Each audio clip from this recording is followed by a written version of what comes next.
Significator कैसे बनाते हैं। किसी भी प्लेनेट के जो सिग्निफिकेटर आपने बनाने हैं तो उसका तरीका यही है कि आप कोई भी प्लेनेट है उसकी लॉर्डशिप कौन से घर में बैठा है और कौन कौन से घर की उसकी लॉर्डशिप है, आपने नारायणा भाव चलित चार्ट से लेनी है। नारायणा कस्पल चार्ट से लेनी है, कस्पल चार्ट भी बोलते हैं, भाव चलित चार्ट भी बोलते हैं इसको। तो उससे लेनी है। अब मैं आपको बताता हूं कैसे लेनी है।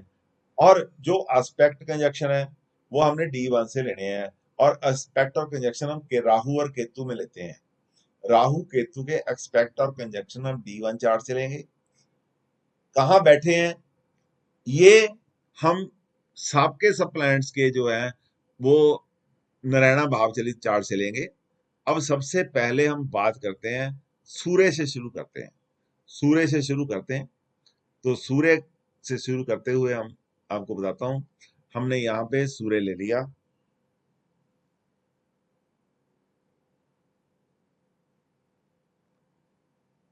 ये सन मैंने ले लिया। अब भाव चलित में सूर्य कोई बताएगा कहाँ बैठा है। ये भाव चलित चार्ट है, कौन से घर में बैठा है, सेवंथ हाउस। तो हमने इसके आगे लिख दिया 7। तो अब इसकी राशि 5 नंबर तो दिखाई नहीं देती, इसलिए उसका कोई घर भी नहीं है। सूर्य के आगे केवल 7 नंबर लिखा जाएगा। ठीक है जी। अब आप देखो ये तो 7 नंबर लिखा हुआ है।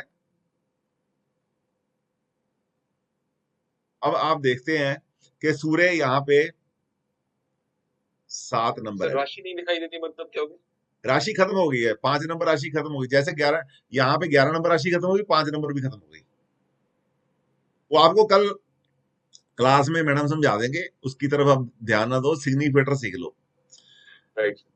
ये सूर्य है, सूर्य यहाँ भी 7 लिखा हुआ है, आपने भी देखा 7, समझ आ गया ना कैसे। अब सूर्य के सन के बाद हम चलते हैं मून के पास। तो अब मून के पास जाएंगे।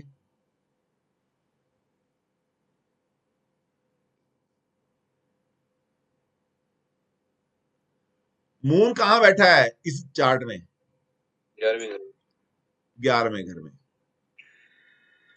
और ये 11 लिख दिया। इसकी राशि कौन से घर का स्वामी है ये, देखो यहाँ देखो, 7th का। तो हमने लिख दिया 7th। अब यदि हम देखते हैं, इसमें देखते हैं चंद्रमा के पास, तो ये भी देखो क्या बोल रहा है, क्या लिखा हुआ है यहाँ पे 7-11। इसका मतलब 7वें घर का स्वामी है और 11वें घर में बैठा है। ठीक है जी, क्लियर है बात। अब जाएंगे मार्स के पास। कोई बात नहीं, 9 प्लैनेट्स के करने कभी तो समझ आ ही जाएगा। अब मंगल के पास जाएंगे जी। अब मंगल देखो, मंगल बताओ यहाँ पे कौन कौन से घर का मालिक है और कहाँ बैठा है। भाव चलित चार्ट की बात करते हैं। तीसरे और 10वें का मालिक है, तो यहाँ लिखेंगे 2 2 3 10। अब हम चलते हैं मंगल के पास। मंगल हो गया, नहीं, मंगल के पास जाएंगे। यहाँ पे क्या लिखा हुआ है 2 3 10। तो इसका ठीक है ना, आप जो पढ़ रहे हैं वही हो रहा है ना। जी सर। हाँ, तो अब चलेंगे बृहस्पति के पास। जुपिटर की इक्वेशन बनाएंगे, जुपिटर के सिग्निफिकेटर निकालेंगे। अब जुपिटर भाव चलित में कहाँ बैठा है, कहाँ कहाँ का मालिक है। 11 में बैठा है, 11 का भी मालिक है, 12 का भी मालिक है और दूसरे का मालिक है। ठीक है, तो जुपिटर का क्या लिखेंगे 2 11 12। तो जुपिटर को लिखना पड़ेगा 11 12 2 2 11 12 11 और 12।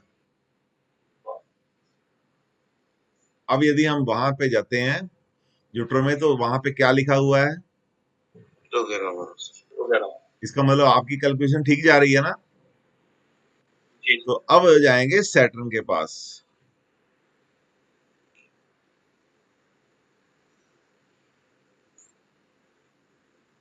सैटर्न के पास जाएंगे। सैटर्न यहाँ कहाँ बैठा है, कहाँ कौन कौन से घर का मालिक है? फर्स्ट 12 का और 1 का। 12वें घर में बैठा है। फर्स्ट का मालिक है और 12 में बैठा है। 1 12। अब यहाँ सैटर्न के पास चलते हैं हम। तो ये सैटर्न के क्या लिखा हुआ है? सैटर्न के सामने क्या लिखा हुआ है जी? 1 और 12। 1 और 12। 1 12। इसका मतलब आपने बिल्कुल ठीक कैलकुलेट किया है। अब चलेंगे बुध के पास।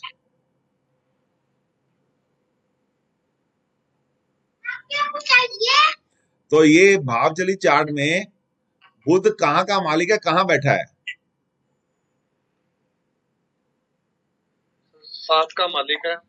5 6 और 8 का मालिक। 5 6 8 का मालिक है, 7 में बैठा है। 5 6 7 8। तो यहाँ लिखेंगे 5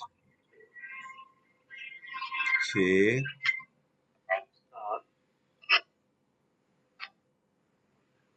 और 8। ठीक है जी। अब यहाँ पे जाते हैं हम बुध के पास। तो बुध की इक्वेशन क्या बता रहा है ये? क्या बताइए बुध की इक्वेशन?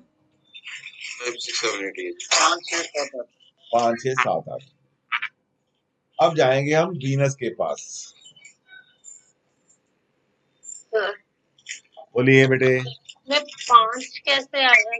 देखिए इसकी एक राशि 5 में पड़ी है। तीन तीन जो नंबर राशि है 2 घरों में आई हुई है, 5 और 6। सर ठीक है सर, राइट। अब जाएंगे वीनस के पास। तो ये वीनस जो है यहाँ पे, मैडम जी आप अभी थे ना, कौन बोल रहे थे अभी आप? बीवा। बीवा बेटे, आप वीनस की इक्वेशन आपने बोलनी, और कोई ना बोले क्लास में। आप ये बताओ वीनस कहाँ बैठा है, कहाँ कहाँ का मालिक है? सर 6th हाउस में बैठा है। हाँ जी। और ये मालिक है 2 और 7, एक तो 9 का। हाँ जी 4। बिल्कुल। तो वीनस के आगे लिख देंगे 4 6 9। तो हम वीनस के पास अभी चलते हैं। तो यहाँ पे क्या लिखा हुआ है वीनस ने? क्या लिखा है बीबा? वीनस के आगे क्या लिखा है बेटे यहाँ पे? 4 6 9। एग्रीड। अब पहले ये फर्स्ट स्टेप है आपका, राहु केतु बाद में करते हैं। पहले यहां तक किसी को ना समझ आया हो तो मेरी आपसे विनती है कि खुल के सामने आए। आगे जाने का तभी फायदा यदि ये फर्स्ट स्टेप क्लियर हो जाए। ये किसका बच्चा बच्चा शोर मचा रहा है, इसको काइंडली। सर खाली मुझे ये जानना है, सर कुंजल बोल रहा हूँ वापिस से। ये 3 कॉलम हमने किए हैं। हाँ जी। 3 कॉलम में अलग अलग संबंध दिखाए गए हैं, तो वो ये क्या समझाता है? वो मैं अगले आगे जा रहे हैं अभी, वो सारा मैं आपको बताने वाला हूँ। पहले ये फर्स्ट स्टेप क्लियर करो। ये सिग्निफिकेटर मैंने बताया, इसमें कोई कंफ्यूजन तो नहीं है आप? नहीं कोई नहीं। सर एक चीज पूछनी है। बोलो बेटे बोलो। रश्मि सर। रश्मि बोलो बेटे। सर ये जब हम निरायना कस्पल चार्ट है, ये सर हमारे नॉर्मल जब हम कोई भी एप्लीकेशन खोलते हैं तो उसमें एकदम से सामने नहीं आती चीज, हमें लगन चार्ट ही दिख रहा होता है। तो ये बेटे ये आप ना उसको उसमें ढूंढना पड़ता है, आ जाता है, हर सॉफ्टवेयर में आता है। किसी का आगे आता है, किसी का पीछे आता है, हर सॉफ्टवेयर में है। ओके। आप कुछ ना किया करो, केपी खोल लिया करो, केपी में आता है ये। अच्छा सर ठीक। किसी भी चार्ट की केपी खोलोगे तो नारायणा भाव चलित आपको आ जाएगा। ठीक है, थैंक यू। एस्ट्रो सेज में भी है बेटे। हाँ सर, मैंने इसमें केपी में ही देखा था सर। केपी में देखो, नाड़ी में देखो, एक ही बात है। उसमें एक नाड़ी नक्षत्र में सारे दिए होते हैं, वो सेम चीज है सर? हाँ जी सेम होती है बेटे। ओके। अब हम आगे चलते हैं, राहु और केतु की इक्वेशन कैसे बनाते हैं। वैसे तो मैंने किताब में सारी दे रखी है, लेकिन आप इसमें लेके चलो कि राहु और केतु हमेशा एक ही रूल है कि वो अपने नक्षत्र स्वामी की तो बात करेगा ही करेगा, जहां पे वो बैठा है D1 में उसकी बात भी करेगा, जो प्लैनेट उसको देख रहा है उसकी बात भी करेगा, और जो पोजीशन उसकी भाव चलित में है उस घर की भी बात करेगा। तो अब हम राहु की इक्वेशन बनाते हैं। राहु की इक्वेशन बनाई, ये आ गया राहु।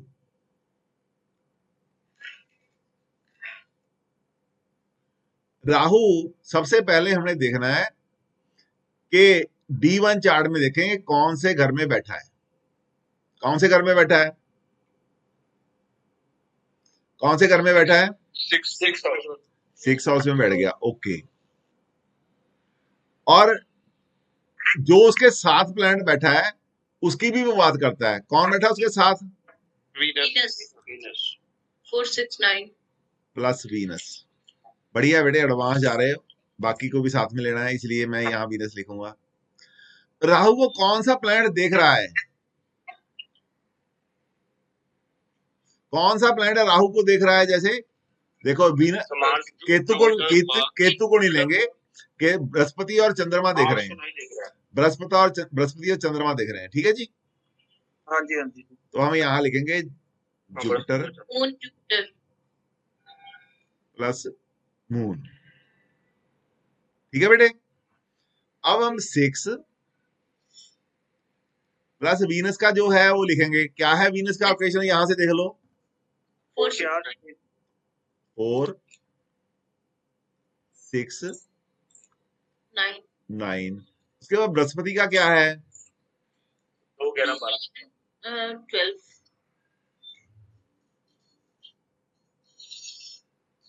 मून का क्या है? 7 जो रिपीट हो रहा है उसको नहीं लिखेंगे, सीक्वेंस वाइज लिख देंगे। अब राहु का इक्वेशन हम लिखेंगे 2 4 4 6 7 9 11 और 12। और साथ में राहु ये भी बोलता है कि D1 में कहां बैठा है वो भी उसने लेना है। अब D1 में इसकी पोजीशन क्या हो गई है? ये भाव चलित में, पांचवें घर में, पांचवें घर में आ गया है, ठीक है जी। तो हम यहाँ इसको मिटे देंगे थोड़ा सा, यहाँ पे लिखेंगे हम 5, और यहाँ नहीं, यहाँ लिखेंगे। यहाँ पे हम मिटे देंगे पहले,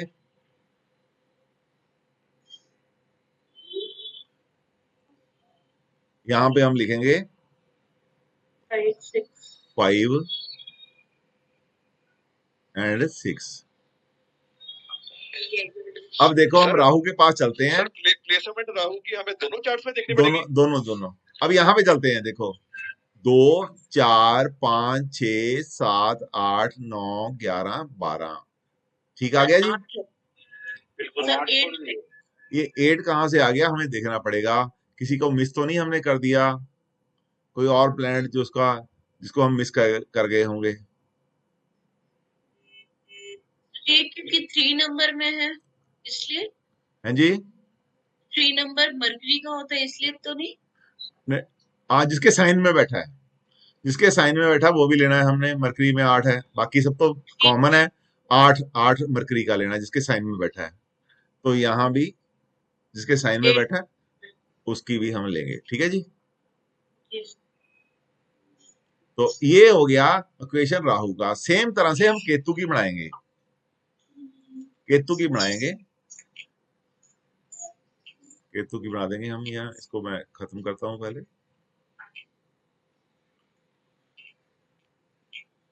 अब हम लिखेंगे यहाँ पे केतु की इक्वेशन। केतु भाव D1 चार्ट में कहां बैठा है? 12th। अच्छा, अब दूसरे उसको भी साथ में ले लेते हैं। कौन से घर में डी भाव चलित में कहाँ बैठा है? भाव चलित में कहाँ बैठा है? भाव चलित में 11 नंबर में बैठा है। ठीक है जी। अब केतु के साथ कौन कौन से प्लैनेट बैठे हैं? क्या लिंक टूट गया?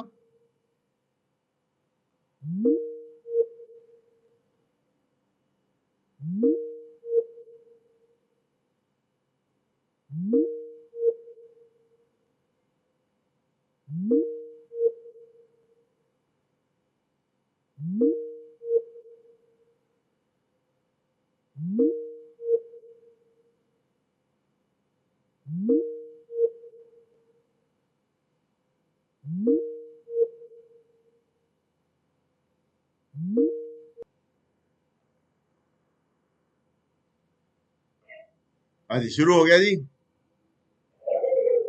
हाँ जी, अब सुनाई देता है जी, दिखता है जी, आपको दिखाई दे रहा है? हेलो। अच्छा, तो अभी देखो, अभी केतु बैठा है भाव चलित में 11 नंबर में बैठा है, और उसका एस्पेक्ट हमने कंजक्शन वाला एस्पेक्ट देखनी है कि केतु के साथ कौन कौन सा प्लैनेट बैठा है D1 में। Jupiter sir. Moon 7 plus Jupiter. इसको कौन सा प्लैनेट देख रहा है? केतु को कौन सा प्लैनेट देख रहा है? वीनस और अब हम केतु की इक्वेशन बनाएंगे। राहु का नहीं लेते बेटे। 12 11 चंद्रमा की कौन कौन सी इक्वेशन है? चंद्रमा की 7 11। बृहस्पति की कौन कौन सी है? 2 11 12 वीनस की कौन सी है? 4 6 9। तो हम इसकी इक्वेशन बनाते हैं 4 2 2 4 6 7 9 11। अब यहां लिखेंगे 2 4 6 7 9 11 12।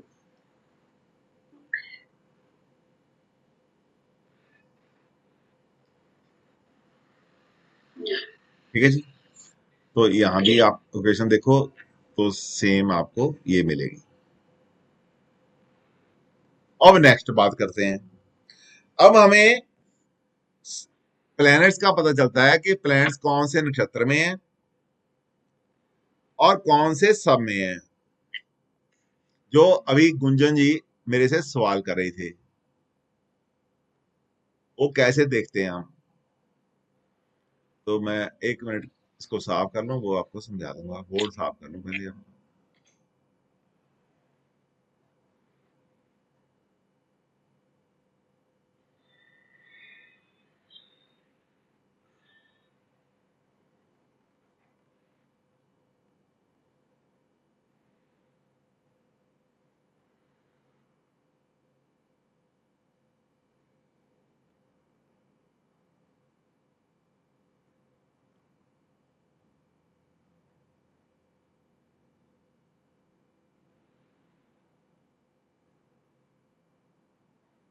तो अब देखते हैं।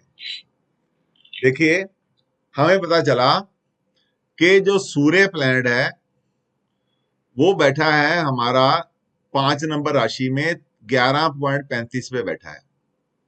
आपके पास जो किताब दी हुई है, ये जो किताब है, इसके पास चार्ट दिया हुआ है। ये पूरा चार्ट दिया हुआ है। आप लियो पे जाओगे, लियो साइन पे जाओ, और जो 11.35 डिग्री है उसके ऊपर चले जाओ। 11.35,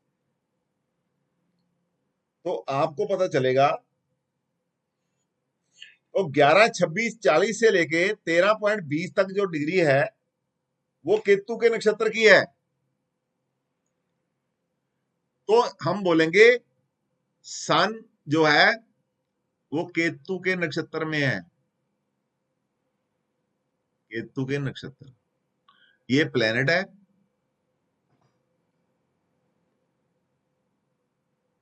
ये नक्षत्रा लॉर्ड है,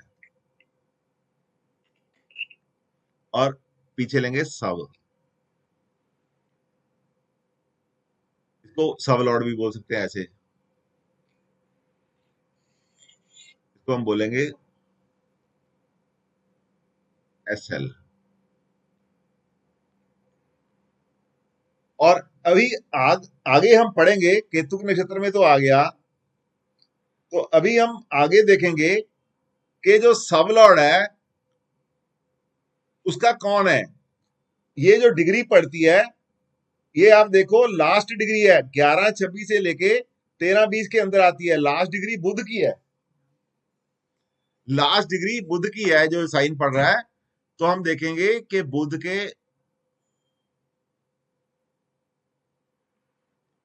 सब में है, ये मैं आपको दिखा रहा हूं, आप ऐसे देखिएगा, ऐसे देखिएगा, तो यहां पे आपको पता चलेगा कि ये जो डिग्री है ये केतु का नक्षत्र है और बुध का सब है। क्लियर हो गई बात आपकी। लियो में जो 11.35 डिग्री है उसका नक्षत्र स्वामी केतु है और सब लॉर्ड है बुध का।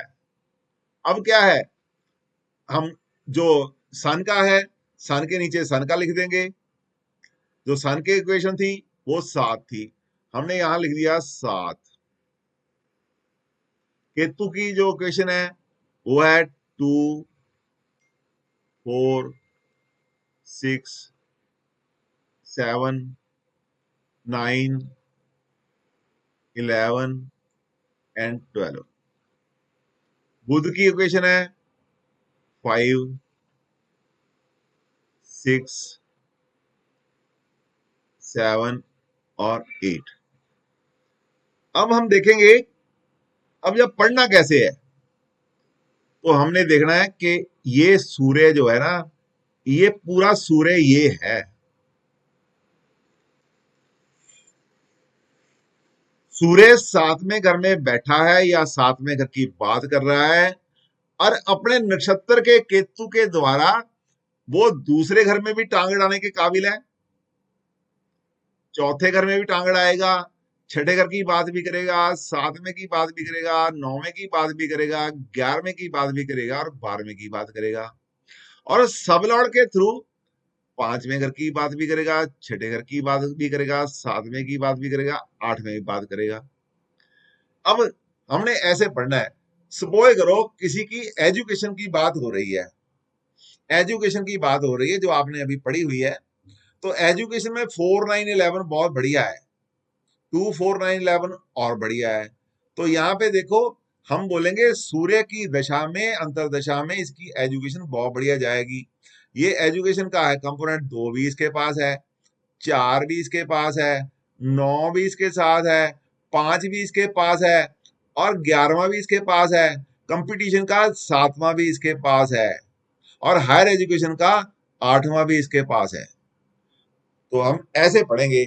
अब यदि हम इसकी शादी की बात करेंगे कि शादी में सूर्य क्या भूमिका निभाएगा, तो हम बोलेंगे शादी में भी बहुत बढ़िया भूमिका निभाएगा सूर्य, क्योंकि दूसरा घर कुटुंब का होता है, शादी होती है तो कुटुंब बढ़ता है, दूसरा घर कुटुंब का होता है। देखो ये इसने दूसरा घर भी इसके पास है, सुख स्थान है, सुख स्थान का भी है चौथा घर, 7वां घर शादी का प्राइम हाउस है वो भी है, बहुत बढ़िया है इसका। देखो 2-3 बार पड़ा है, इसके पास भी पड़ी है शादी, 7वें घर के स्वामी है और इसके साथ 11वां है, बहुत बढ़िया होगी, A क्लास होगी।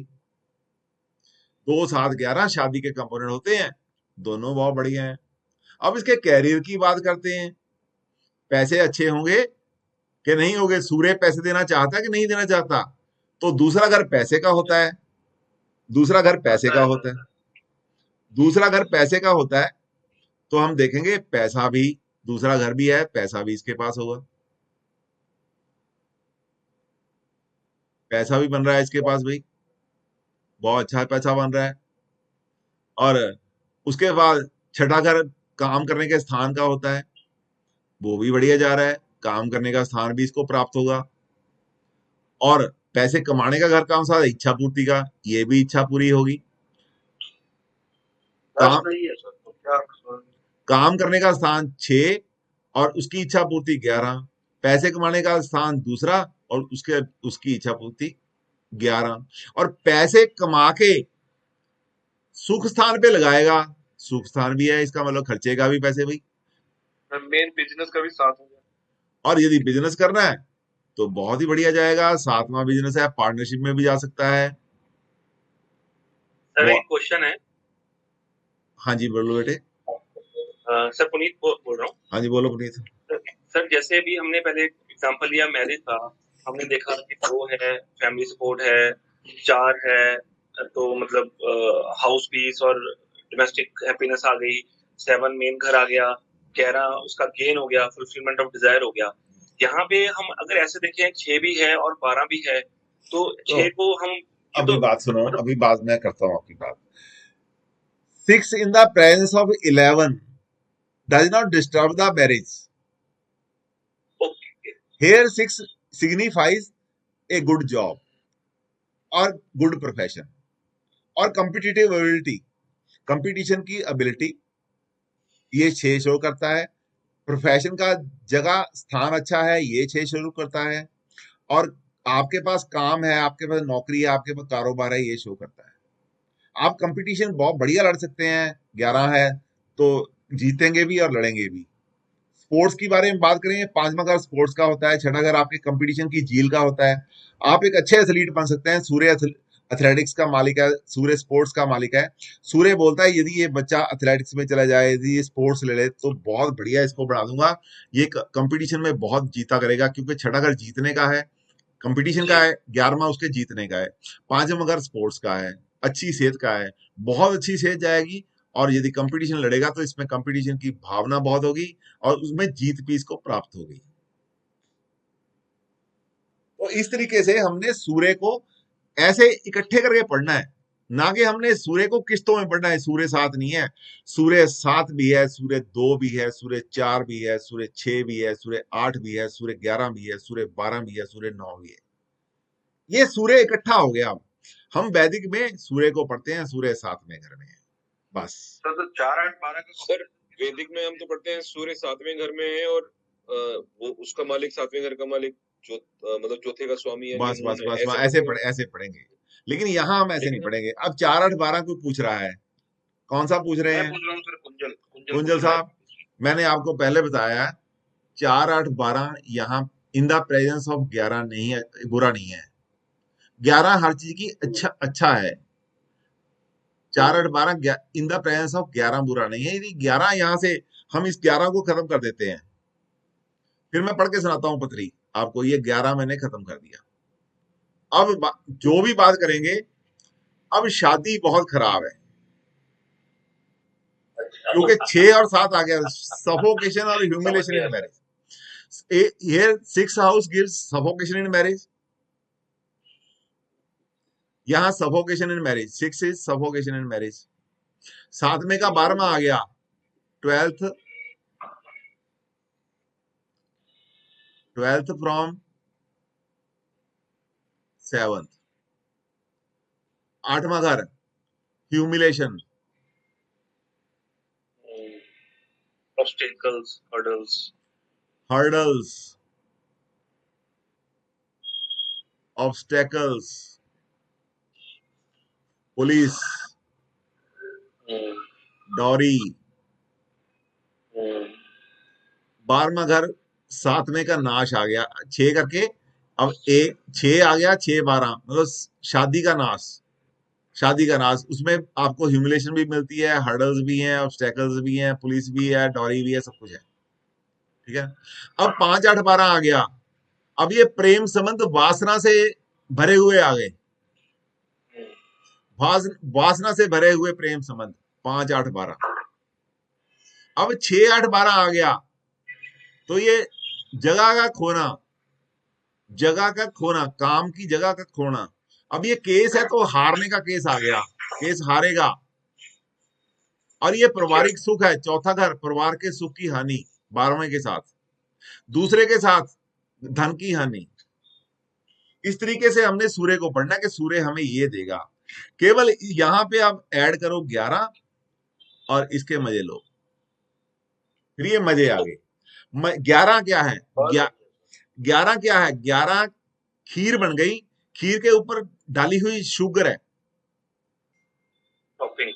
चीनी है, चीनी।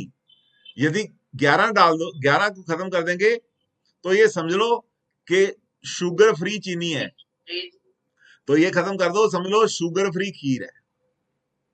बहुत बढ़िया सर, एक्सीलेंट सर, आज बिल्कुल क्लियर हो गया सर।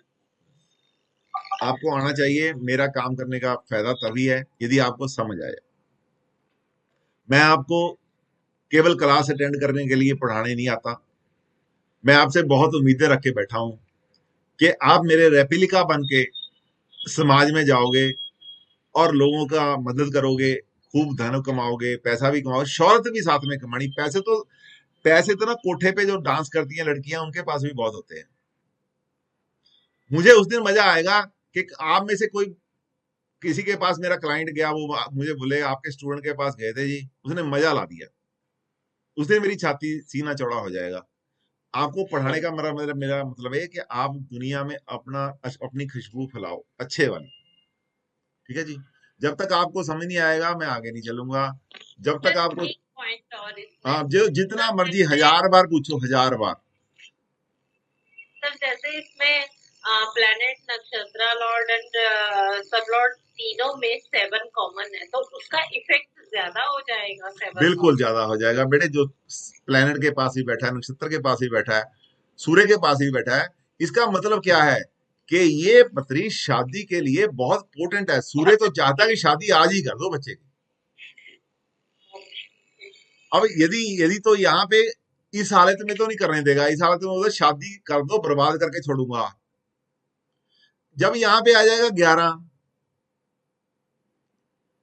फिर केतु बोलेगा कि सूर्य भगवान मेरे में इतनी ताकत है, तेरे को ग्रहण लगा सकता हूं, कभी जरूरत ना करना इस शादी को खराब करने की। ओके। अब Ketu is strong, nakshatra lord that is stronger than the sun. Sun planet, right.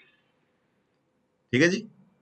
अब वो शादी में प्रेम भी देगा, और हो सकता है लव मैरिज भी कर लें, और आपस में प्यार बना रहे। दूसरा, अगर कुटुंब का होता है, उस लड़की को जिससे आप, लड़के को या लड़की को जिससे आप शादी कर रहे हैं, यदि आप लड़की हैं तो लड़का, यदि आप लड़के हैं तो लड़की, उसको आपके कुटुंब में जगह भी मिलनी है। देखो, कुटुंब बोला, जगह भी दिलवाऊंगा। दूसरा घर कुटुंब का है, आपके घर में जगह भी होगी, और शादी में डौरी भी अच्छी मिलेगी। ये डौरी का घर है।